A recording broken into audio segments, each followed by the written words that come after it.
For today's video guys, at in overtime na nga po pala. Foreman, ano po ba masasabi ninyo sa pinagagawa Pinayos ninyo? ko nga ng mabilis para kinabukasan hindi mahirapan yung mga tao kasi hindi tama. masyado makatraffic. Kayo sa eskwelahan nga naman, ano? Para mas mabilis yung trabaho natin na ito kumpara doon sa mga nakakaraan. Por, ano po ba masasabi niyo dito na pamewang pa? Pagod na kaya nakapamewang. Pamewang. Mga pagod na yan.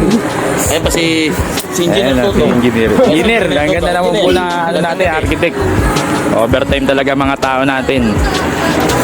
At ayan po ang pinagagawa natin, mga kayesay. Tumahod na po tayo sa Facebook. Kaya po nilagyan na natin.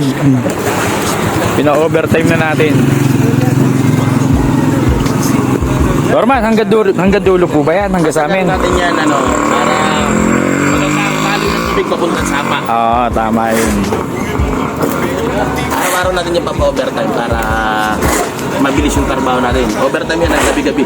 Hindi na tayo babahain. Dahil nga sabi nga sa akin, Engineer Totong, kapurahin ko. Oo, tama.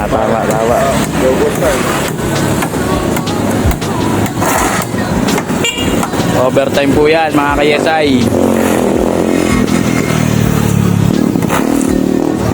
2,000 per day. Magkukupal ka lang.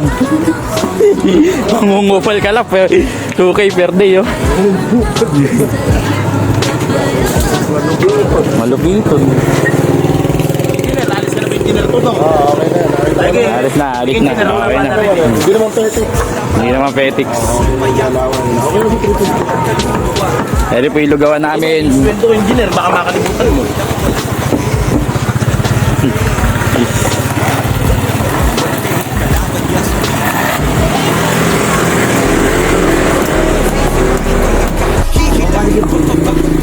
Sino po ba yung foreman dyan? Yung po ba yung nakaubad? Rin ako. Sabihin lang sa kabila. Ay, ayun pala yung foreman. Ayun. Ito po ang kalaban ng kabila, mga kayesay. Titingnan po natin kung sino mas mabilis.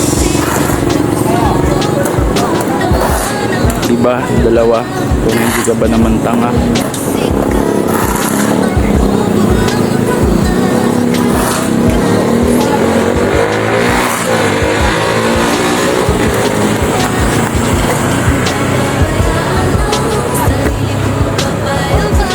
Bubuksan na po yun. Para lumaban pa. Wala sa dictionary kung bumababa pa. Di kaya nabuhin na para patulan pa.